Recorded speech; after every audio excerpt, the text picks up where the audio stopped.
इब्रानियों के नाम पत्री अध्याय 12 वचन 14 मैं पढ़ रही हूँ, ध्यान देकर सुनो। सबसे मेल मिलाप रखो और उस पवित्रता के खोजी हो जिसके बिना कोई प्रभु को कदापि न देखेगा। Hallelujah, hallelujah, hallelujah, hallelujah, hallelujah. प्रभु का वचन आज हमें सिखा रहा है, सबसे मेल मिलाप रखो और उस पवित्रता के खोजी हो जिसके बिना कोई प्रभु को कदापि देख न पाएगा। Hallelujah, hallelujah, hallelujah, hallelujah. मेरे प्यारे भाइयों और बहनों, परमेश्वर ने हमें उसके पुत्र के राज्य में अर्थात प्रभु यीशु के राज्य में बुलाया है। इसलिए बुलाया है कि हमें प्रभु के राज्य में एक अनंत विश्राम मिल जाए, हमारी आत्मा को शांति मिल जाए और हम एक अच्छा शांति का जीवन बिताए। ये परमेश्वर की हमारे लिए इच्छा है। Hallelujah, hallelujah, hallelujah. प्रभु यीशु ने इसलिए कहा था कि तुम सभी मेरे पास आओ, मैं तुम्हें विश्राम दूंगा। मनुष्य के दिल में सच्ची शांति नहीं है, मनुष्य के जीवन में सच्चा विश्राम नहीं है। और हम देख रहे हैं अंधकार के लोगों के साथ क्या होता है। और जब आप भी अंधकार में थे, आपने किन किन बातों का सामना किया है और कैसे कैसे कठिन हालत से गुजरे हैं। अंधकार में शैतान का काम चलता है, सारे बुरे काम होते हैं और उसमें जितने भी बुरे काम होते हैं उसमें एक भयानक बुरा काम होता है, झगड़ा। एक दूसरे का जमता नहीं। पति पत्नी और बच्चे 4 जन एक घर में है तो भी झगड़ा है। जब तक सास ससुर साथ में रहते हैं, बहू को लगता है एक बार मैं अपने सास ससुर से अलग हो जाऊंगी तो मेरे घर में शांति आ जाएगी। और वो अपने पति के पीछे इसलिए पड़ती है कि मुझे एक अच्छा शांति का जीवन बिताना है, मुझे अपनी सास को या ससुर को अपने साथ नहीं रखना है और वो अपने परिवार को अलग रखना चाहती है। पर क्या अपने सास ससुर से अलग होने के बाद उसके घर में शांति आती है? मुमकिन नहीं है। उसके बाद भी जीवन और अशांत बनते जाता है। वचन का पहला भाग हमें कहता है, सबसे मेल मिलाप रखो। परमेश्वर ने हमें शांति में रहने के लिए बुलाया है, झगड़ा करने के लिए, आपस के रिश्तों में दरार लाने के लिए या अशांति में रहने के लिए, परेशान रहने के लिए उसने हमें नहीं बुलाया है। Hallelujah, hallelujah, hallelujah. सबसे पहली बात, प्रभु यीशु इंसान बनकर धरती पर आया और उसने हमारे पापों का बोझ उठाकर क्रूस पर बलिदान किया। पापी मनुष्यों का जो परमेश्वर के साथ रिश्ता टूट गया था, वो प्रभु ने दोबारा एक कर दिया। यीशु के क्रूस के द्वारा मनुष्यों को परमेश्वर के साथ शांति मिल गई। Hallelujah, hallelujah. क्योंकि पाप की वजह से एक बड़ा दरार था परमेश्वर और मनुष्यों के बीच में। परमेश्वर पवित्र है, मनुष्य पापी है। पुराने नियम में परमेश्वर कहता है, क्या मैं बहिरा हो गया हूँ कि तुम्हारी आवाज़ को नहीं सुन सकता हूँ? या क्या मैं देख नहीं सकता हूँ तुम्हारी बुरी हालत? तुम दुआ कर रहे हो, मैं सुन नहीं रहा हूँ, मैं तुम्हें जवाब नहीं दे रहा हूँ, मैं तुम्हारी बुरी हालत की ओर देख नहीं रहा हूँ। क्या इसका मतलब मुझे सुनाई नहीं दे रहा है या मेरी नज़र नहीं आ रहा है? वजह ये नहीं है कि मुझे सुनाई नहीं दे रहा है या मैं देख नहीं सकता हूँ, बल्कि ये सत्य बात है कि तुम्हारे अपराध, तुम्हारे अधर्म, तुम्हारे पाप, तुम और परमेश्वर दोनों के बीच में दीवार के समान खड़े हो गए हैं। तुम्हारे अधर्म के कारण मैं तुम्हारी सुनता नहीं हूँ, तुम्हारे पापों के कारण मैं तुम्हारी बुरी हालत की ओर देखता नहीं हूँ। Hallelujah, hallelujah, hallelujah, hallelujah. प्रार्थना तो दुनिया भर में सब लोग करते हैं, पर जवाब उन लोगों को मिलता है जो प्रभु यीशु के द्वारा पापों की क्षमा पाते हैं। क्योंकि जैसे ही उन्हें पापों की क्षमा मिलती है, ये जो बीच की दीवार खड़ी है वो गिर जाती है और परमेश्वर हमारी ओर देखता है, हमारी प्रार्थना को सुनता है और हमें जवाब देना शुरू करता है। Hallelujah, hallelujah, hallelujah, hallelujah. आप में से कितने सारे लोगों ने ऐसी बातों का अनुभव किया है कि हम पहले भी तो प्रार्थना किया करते थे, कोई हमारी प्रार्थना का जवाब नहीं देता था। अभी हम प्रार्थना करते हैं और हमारी प्रार्थना का जवाब मिलता है। हम जैसा मांगते हैं वैसा परमेश्वर करता है और उससे भी बहुत अच्छा वो हमें दे देता है। Hallelujah, hallelujah, hallelujah, hallelujah. कितने सारे लोगों के साथ ऐसा होता है कि कोई तो एक परेशानी को लेकर वे यहाँ प्रार्थना में आते हैं। किसी ने बताया है जाओ वहाँ प्रार्थना में, वहाँ जाने के बाद आपकी परेशानी निकल जाएगी। तो एक समस्या को लेकर या एक परेशानी को लेकर वे प्रार्थना में आते हैं और जैसे ही वे प्रार्थना में जुड़ जाते हैं, प्रभु के साथ जुड़ जाते हैं, जिस परेशानी को लेकर वे आए थे वो तो निकल ही जाती है, पर बाकी जो समस्या थी जिनको लेकर यहाँ नहीं आए थे वे भी समस्याएं प्रभु निकाल देता है। Hallelujah, hallelujah. यदि आपने इस बात का ऐसा अनुभव किया है कि आप जिस समस्या को लेकर आए थे वो तो निकल ही गई, पर साथ ही साथ दूसरी भी समस्याएं प्रभु ने आपकी निकाल दी। पहले आपकी प्रार्थना का आपको जवाब नहीं मिलता था, अभी आप मांगते हैं प्रभु सुनता है, आपको जवाब देता है। ऐसी बातों का यदि आप अनुभव कर रहे हैं तो इसका मतलब ये है कि आप और परमेश्वर दोनों के बीच में जो पाप की दीवार खड़ी थी, ये दीवार गिर गई है और तुम्हारा परमेश्वर के साथ मेल हो गया है। Hallelujah, hallelujah, hallelujah, hallelujah. तुम्हारा परमेश्वर के साथ मेल हो गया है। यदि एक बेटा अपने बाप का घर छोड़कर किसी पराई के घर में जाकर रहने लगा और रोकर बोलने लगा कि मैं कितनी बुरी हालत में हूँ, मेरा बाप मेरी ओर देखता भी नहीं है, मेरी क्या हालत है, मुझे खाने पीने को भी नहीं हो रहा है, मिल रहा है तो भी मेरा बाप मेरी ओर देखता नहीं है। क्या बाप पराई के घर में जाकर उसको खाना खिलाएगा? बाप कहेगा जहाँ से तू गया है वहाँ वापस आ जा, मेरे घर में आ जा, मेरे घर में तुम्हारे लिए सब कुछ बहुतायत से है।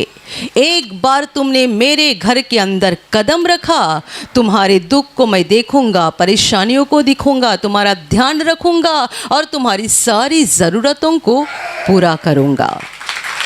Hallelujah, hallelujah, hallelujah, hallelujah.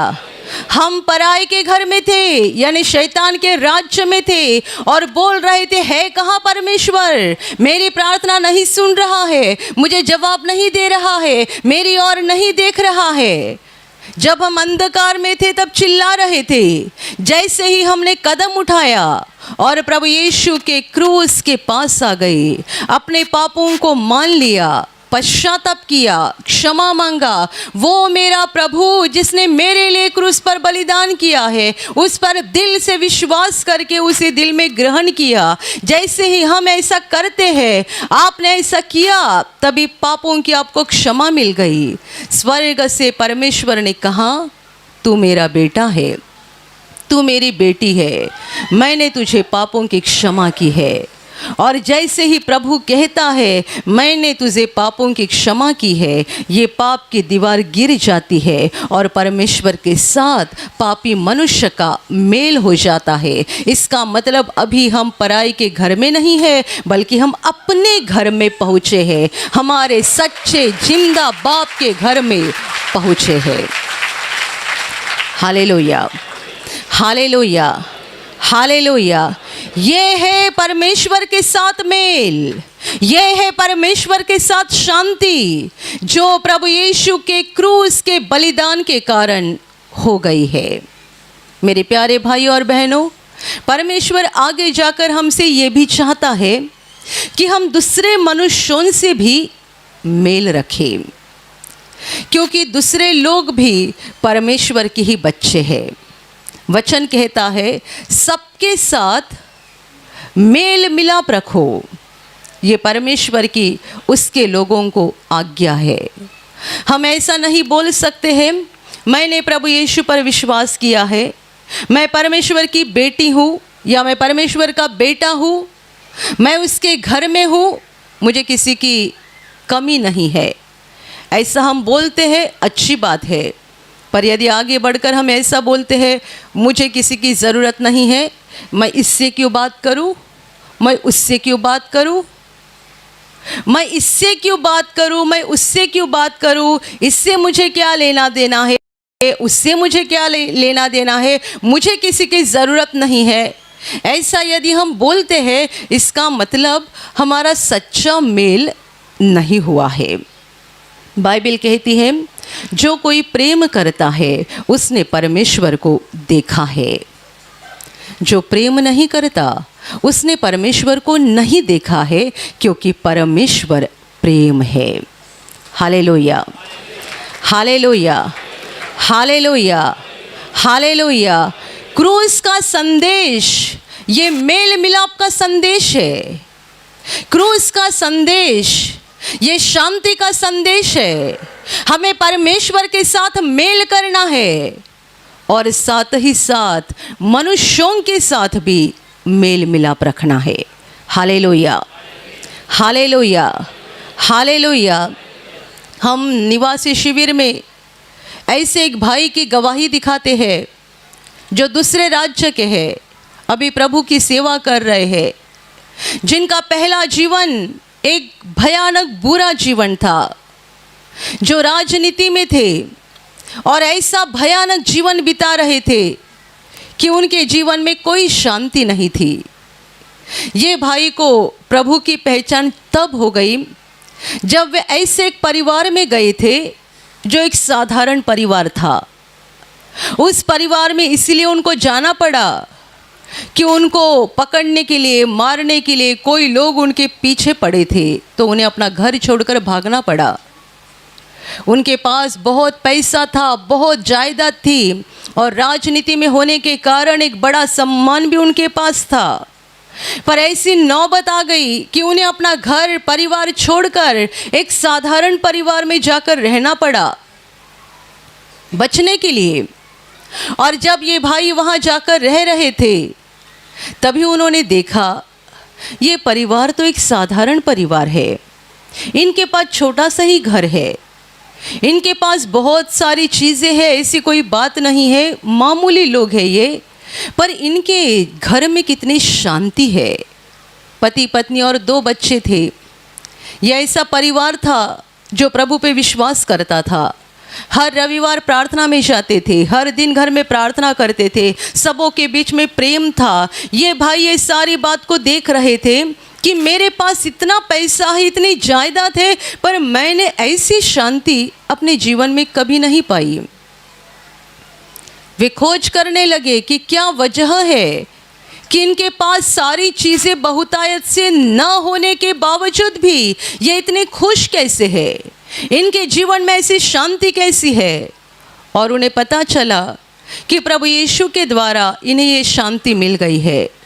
ये भाई भी उनके साथ प्रार्थना में गए, उनके दिल का परिवर्तन हो गया, प्रभु ने उनको बदल दिया, उन्हें बड़ी शांति मिल गई। पर ये भाई ने बहुत अच्छी बात की।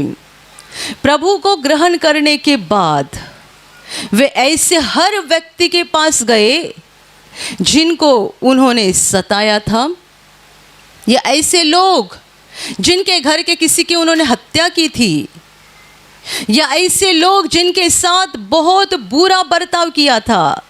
एक दो नहीं, सैकड़ों लोग ऐसे उनके जीवन में थे जिनको उन्होंने बुरी तरह से सताया था या बुरा नुकसान किया था। प्रभु को ग्रहण करने के बाद ये भाई खुद उन हर एक के पास गए और उन्होंने उनके पास माफ़ी मांगी। आप मुझे बताइए, यदि उन्होंने प्रभु को ग्रहण किया और उन्हें शांति मिल गई, तो अभी ये सारी बात करने की उन्हें क्या ज़रूरत थी? Hallelujah, hallelujah, hallelujah. वो बोल सकते थे, मैंने प्रभु यीशु के पास मेरे पापों की माफ़ी मांगी है, मैंने मेरे पापों को कबूल किया है, प्रभु ने मुझे माफ़ किया है, अभी मुझे लोगों के पास जाने की क्या ज़रूरत है? पर मैंने आपको कहा, क्रूस का संदेश ये मेल मिलाप का संदेश है। क्रूस का संदेश ये शांति का संदेश है। एक बहन ने यहाँ गवाही दी थी, जिसने अपने सगी बहन के कुछ पैसे लिए थे कई साल पहले, और बाद में अपनी बहन को लौटा नहीं रही थी। बहन मांगती थी और इसके पास पैसे थे भी, तो भी नहीं दे रही थी। एक दिन YouTube पर अपना प्रवचन सुना, और प्रवचन सुनने के बाद अंदर ही अंदर उसे बड़ा दुख हो गया कि मैंने अपनी बहन के साथ कैसा बुरा बर्ताव किया। मेरे पास पैसा होने के बावजूद भी मैंने उसका पैसा लौटाया नहीं है। ये प्रवचन सुनने के बाद उसका दिल बदल गया।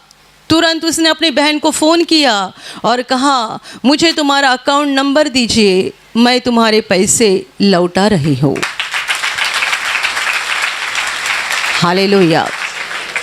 और इतने सालों के बाद तुरंत उसने अपने बहन के सारे पैसे लौटा दिए। क्रूस का संदेश मेल मिलाप का संदेश है। क्रूस का संदेश शांति का संदेश है। हमें परमेश्वर के साथ भी शांति मिलनी चाहिए और मनुष्यों के साथ भी शांति रखनी चाहिए। Hallelujah, hallelujah, hallelujah, hallelujah. यदि आपने प्रभु यीशु के क्रूस के संदेश को जान लिया है और ग्रहण कर लिया है, तो आपके जीवन में आप किसी के साथ दुश्मनी नहीं रख सकते हैं। हो सकता है वो आपके दुश्मन है, पर आप नहीं बोल सकते हैं कि मैं उनका दुश्मन हूँ, उनसे बात नहीं करूँगा, उनका चेहरा नहीं देखूँगा, मैं उसे छोड़ूंगा नहीं।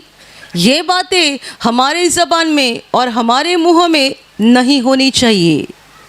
कितने सारे लोगों का ज़मीन जायदाद को लेकर, प्रॉपर्टी को लेकर या और कितने सारे बातों को लेकर झगड़ा चलते रहता है।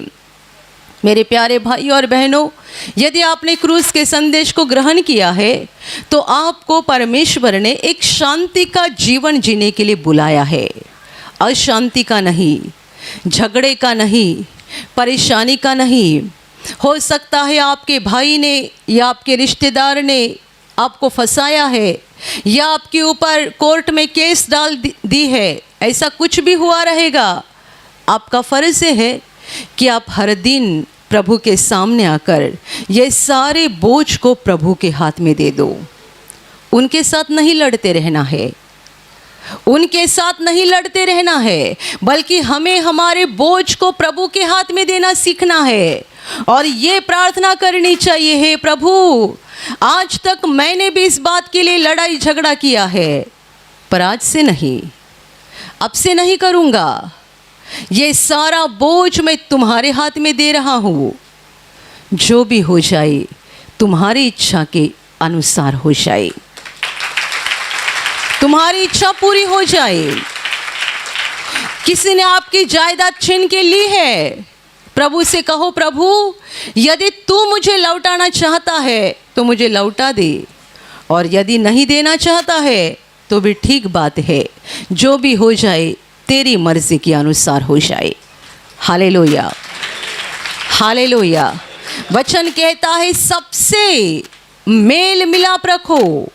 हमें प्रभु ने लड़ाई झगड़ा करने के लिए नहीं चुना है, और यदि आपके घर के अंदर ही चल रहा है, घर के अंदर पति पत्नी बच्चे, आपके घर के अंदर ही लड़ाई झगड़े हो रहे हैं, तो आपका फर्ज है कि आप अपने शांति को बनाए रखें और उनके लिए प्रार्थना करते जाइए। अपने शांति को बनाए रखें और उनके लिए प्रार्थना करते जाइए। यदि आप भी उनके साथ बहस करते जाएंगे, झगड़े करते जाएंगे, आपका भी उनके साथ लड़ाई झगड़ा हो रहा है, तो अंधकार के लोग जो अशांति में जीवन बिता रहे हैं, उनमें और आप में कोई अंतर नहीं रहेगा। Hallelujah, hallelujah, hallelujah. प्रभु ने हमें शांति के लिए बुलाया है, शांति के लिए चुना है। इसीलिए वचन कहता है सबसे मेल मिलाप रखो, और आगे वचन कहता है उस पवित्रता के खोजी बन जाओ जिसके बिना कोई भी प्रभु को कदापि देख नहीं पाएगा। खोजते जाओ, कोशिश करो, परिश्रम करो उस पवित्रता को पाने के लिए, क्योंकि बाइबल कहती है उस पवित्रता के बिना कोई भी प्रभु को नहीं देख सकता है। और इसी वचन को हम मत्ती के सुसमाचार में पढ़ते हैं, जहाँ प्रभु यीशु ने कहा है धन्य है वे जो मन के शुद्ध है, क्योंकि वे परमेश्वर को देखेंगे। हालेलुया। मन के शुद्ध लोग, पवित्र लोग परमेश्वर को देखेंगे। अशुद्ध लोग परमेश्वर को नहीं देख सकते हैं। इसलिए प्रभु यीशु ने कहा धन्य है वे जो मन के शुद्ध है, जिनके अंदर कोई कपट नहीं है, कोई लालच नहीं है, कोई बुरापन नहीं है। ऐसे लोग जो शुद्ध है मन के, वे धन्य है, क्योंकि वे लोग परमेश्वर को देखने जा रहे हैं। और मेरे प्यारे भाई और बहनों, परमेश्वर को देखना ये हमारे जीवन का सबसे बड़ा आनंद है। Hallelujah, hallelujah. जितने सारे लोग धरती का जीवन खत्म होने के बाद स्वर्ग में पहुंचेंगे, वे परमेश्वर को देखेंगे। और जो स्वर्ग में नहीं जाएंगे, उनके लिए दूसरी जगह है नरक, और नरक में जाने वाली आत्माएं परमेश्वर को कभी नहीं देखेगी। जैसे कि एक छोटा बालक अपनी माँ को देखने के लिए तरसता रहता है और माँ दिखाई नहीं देती है, इसीलिए वो रोते जाता है, रोते जाता है, रोते जाता है। उसको समझाने के लिए उसकी दादी आएगी या नानी आएगी या मौसी आएगी, कोई भी आ जाए, पर ये तब तक चुप नहीं होगा जब तक उसकी माँ नहीं आएगी। जब तक वो माँ नहीं देखता, तब तक उसके दिल को तसल्ली नहीं मिलती है। आप जानते हैं, नरक में जाने वाली आत्माएं तड़पती रहेगी एकमात्र वजह के कारण कि वे परमेश्वर को कभी भी दोबारा नहीं देखने जा रहे हैं। आज भी हम परमेश्वर को देख रहे हैं, पर इन आँखों के द्वारा नहीं, उसके कामों के द्वारा। उसका प्रेम और उसका सामर्थ्य बह रहा है हमारे जीवन में, उसके द्वारा हम आत्मा में परमेश्वर को देख रहे हैं, महसूस कर रहे हैं। और एक दिन हम उस अनंत जीवन में प्रवेश करेंगे, परमेश्वर के घर में, जहाँ वो सिंहासन पर विराजमान है। और वहाँ जाने वाली हर आत्मा उस महान अविनाशी परमेश्वर को देखने जा रही है, और नरक में जाने वाली आत्माएं अनंत काल तड़पती रहेगी, क्योंकि उन्हें परमेश्वर कभी दिखाई नहीं देगा। Hallelujah, hallelujah, hallelujah, hallelujah. सच्चाई में मनुष्य के अंदर परमेश्वर की ही प्यास है। लोग पैसे के द्वारा इस प्यास को बुझाने की कोशिश कर रहे हैं, अलग अलग चीज़ों को खाने के द्वारा अपने प्यास को बुझाने की कोशिश कर रहे हैं, और ये प्यास बुझती नहीं जा रही है, बल्कि बढ़ते जा रही है। वजह यह है कि मनुष्य की सच्ची भूख और सच्ची प्यास है परमेश्वर को पाना, उसे देखना, उसे प्राप्त करना। ये मनुष्य की सच्ची प्यास है और सच्ची भूख है। जब तक हम परमेश्वर को नहीं देखेंगे, हमारी प्यास बुझेगी नहीं। जब तक हम उसका अनुभव नहीं करेंगे हमारी भूख खत्म नहीं हो जाएगी।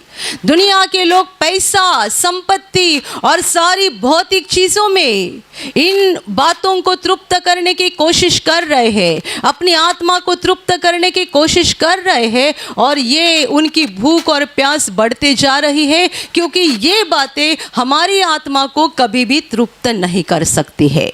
Hallelujah, hallelujah, hallelujah. ऐसा कहा जाता है कि अदन की बटिका से बाहर निकलने के बाद मरते दम तक एक बात को लेकर आदम हर दिन रोया करता था कि मैं दोबारा परमेश्वर को नहीं देख पा रहा हूँ। हर दिन अदन की बटिका में परमेश्वर आता था और आदम के साथ बातें करता था। पाप होने के बाद, शैतान का सुनने के बाद परमेश्वर ने उनको उस बटिका से बाहर निकाल दिया, और तब से परमेश्वर का उनके साथ बातचीत करना खत्म हो गया। ये बात बाइबल में नहीं लिखी गई है, पर बाइबल के अलावा जो भी आध्यात्मिक ग्रंथ है उसमें लिखा गया है कि अदन की बटिका से बाहर निकलने के बाद मरते दम तक हर दिन आदम रोया एक बात को लेकर, मैंने दोबारा परमेश्वर को नहीं देखा, मैं परमेश्वर की मौजूदगी को खो बैठा। जो महान अनुभव हर दिन मैं कर रहा था दोबारा मुझे नहीं मिला, क्योंकि मैंने पाप किया। नरक में जाने वाली आत्माएं तड़पती रहेगी। हमने अपने सृष्टिकर्ता को कभी नहीं देखा, जिसने हमें बनाया था, जीवन दिया था, उसके घर में हम पहुँचे ही नहीं। हम कहाँ पहुँचे? कैसी गलत जगह पे आ गए। यहाँ से बचने की कोई उम्मीद नहीं है। और हमारा मालिक, हमारा सृष्टिकर्ता, जिसने हमें बनाया था, जिसने हमें जीवन दिया था, बस हमें उसकी मर्जी के अनुसार चलना था। ये हमने किया नहीं, और आज हम कहाँ पर पहुँचे? हम उसे कभी नहीं देख पाएंगे। ये दुख इतना भयानक बन जाएगा। परमेश्वर से जुदा होना, परमेश्वर से अलग होना, ये एक भयानक दुख है, और इस दुख को लेकर नरक की आत्माएं अनंत काल तड़पती रहेगी। मेरे प्यारे भाइयों और बहनों, पैसा, संपत्ति, सोना चांदी या दुनिया का सम्मान, ये बातों की हमें ज़रूरत नहीं है। हमें ज़रूरत है उस महान परमेश्वर की। हमें उसके करीब आना है। हमें एक दिन उसे देखना है। स्वर्ग की आत्माएं क्यों हंसती रहेगी? स्वर्ग में क्यों लगातार परमेश्वर की स्तुति और महिमा होते रहेगी? क्योंकि स्वर्ग में जाने वाले लोग अपने महान प्रभु को सिंहासन के ऊपर बैठे हुए देखेंगे। एक घंटे के लिए नहीं, एक दिन के लिए नहीं, बल्कि अनंत काल देखते रहेंगे। उनकी आत्मा अनंत काल नाचते रहेगी। अनंत काल वे खुशी से भर जाएंगे। अनंत काल हंसते रहेंगे और अनंत काल बोलते जाएंगे, हमारा प्रभु महान है, हमारा प्रभु महान है, हमारा प्रभु महान है। बाइबल कहती है स्वर्ग में शब्द गूंज उठा है, महिमा महिमा महिमा। पूरा स्वर्ग महिमा से भर जाएगा, क्योंकि हम अपने सृष्टिकर्ता को अनंत काल देखते रहेंगे। Hallelujah, hallelujah, hallelujah. वचन कहता है उस पवित्रता के खोजी बनो जिसके बिना कोई भी परमेश्वर को कदापि देख नहीं पाएगा। अपने जीवन को शुद्ध बनाने की कोशिश करो। अपने जीवन से अपवित्रता, अशुद्धता निकालने की दिन रात कोशिश करो। बाइबल हमें क्यों सलाह देती है कि हर दिन प्रार्थना करो, लगातार प्रार्थना करो? ये सलाह क्यों है? सलाह इसीलिए है, जब आप प्रार्थना करेंगे यानी परमेश्वर के मौजूदगी में आएंगे, तब आप अपनी आत्मा को अच्छे से देख पाएंगे। आप अपनी आत्मा को अच्छे से देख पाएंगे। परमेश्वर की मौजूदगी में आप अपनी आत्मा को सुधार सकते हैं, बदल सकते हैं, शुद्ध कर सकते हैं। कोई मनुष्य ये नहीं बोल सकता मैंने 1 साल बिल्कुल प्रार्थना नहीं किया है, मैंने 1 साल बिल्कुल बाइबल नहीं पढ़ा है, तो भी मैं विश्वास में चल रहा हूँ। मुमकिन नहीं है। मैंने 1 साल प्रार्थना नहीं किया है, 1 साल बाइबल नहीं पढ़ा है, 1 साल मैंने कहीं प्रार्थना में भाग नहीं लिया है, ना किसी का प्रवचन सुना है, तो भी मैं विश्वास में चल रहा हूँ। ये कौन सा पेड़ है आप जानते हैं? ब्रदर बोलते थे गमला होता है प्लास्टिक का और एक गमला होता है जिसमें नेचुरल पौधा होता है। एक प्लास्टिक का गमला और एक नेचुरल यानी नैसर्गिक प्राकृतिक पौधा होता है। लंबे से दोनों बराबर दिखाई देते हैं, एक समान दिखाई देते हैं। जब पास जाते हैं, नज़दीक जाते हैं और पन्ने को हाथ लगाते हैं, तभी पता चलता है सच्चा पौधा कौन सा है और झूठा पौधा कौन सा है।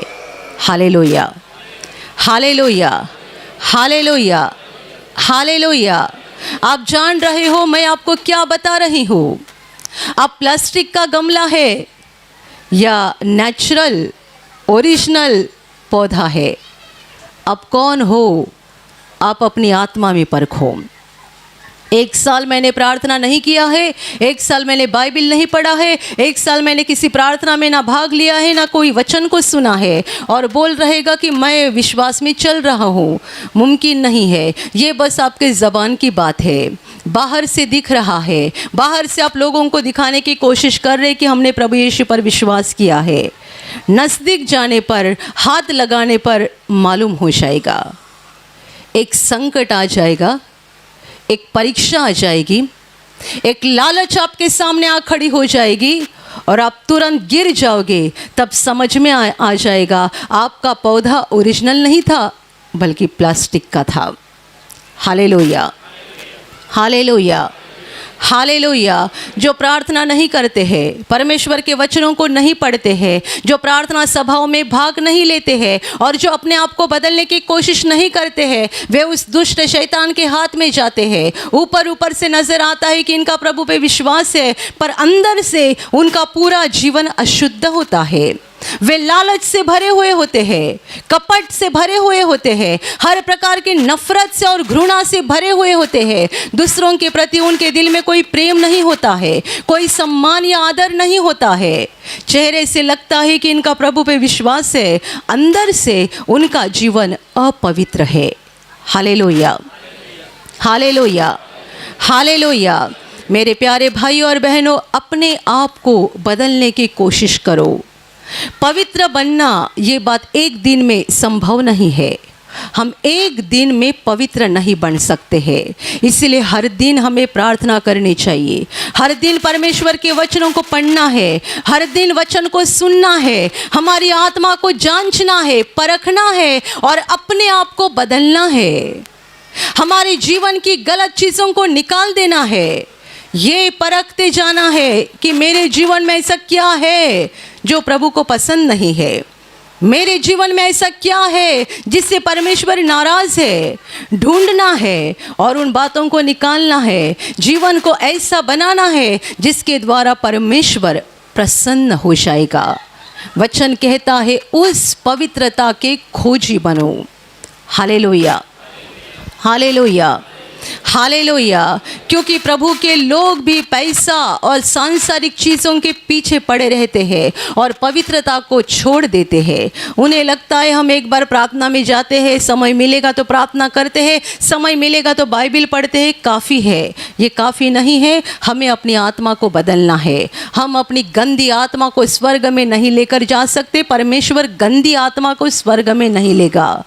पवित्रीकरण करना ज़रूरी है, शुद्ध होना ज़रूरी है। अपने आप को बदलते जाओ, बदलते जाओ, बदलते जाओ। एक दिन एक पल की ये बात नहीं है, मरते दम तक हमें करना है।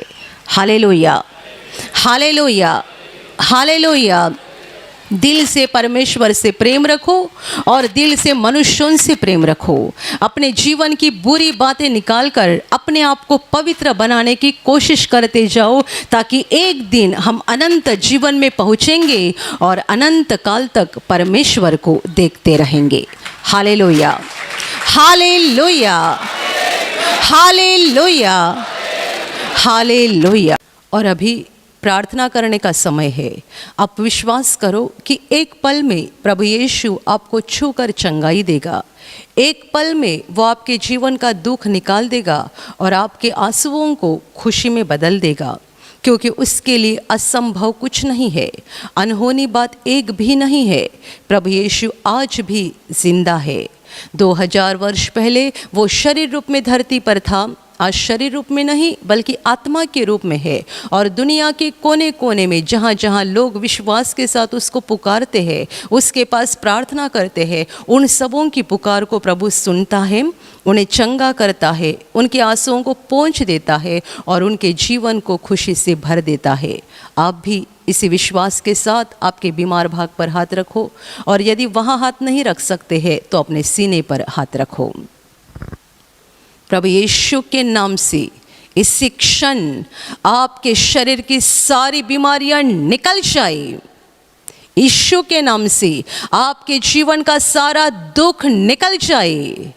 शैतान का हर एक काम आपके जीवन से और आपके परिवार से पूरी तरह से नष्ट हो जाए।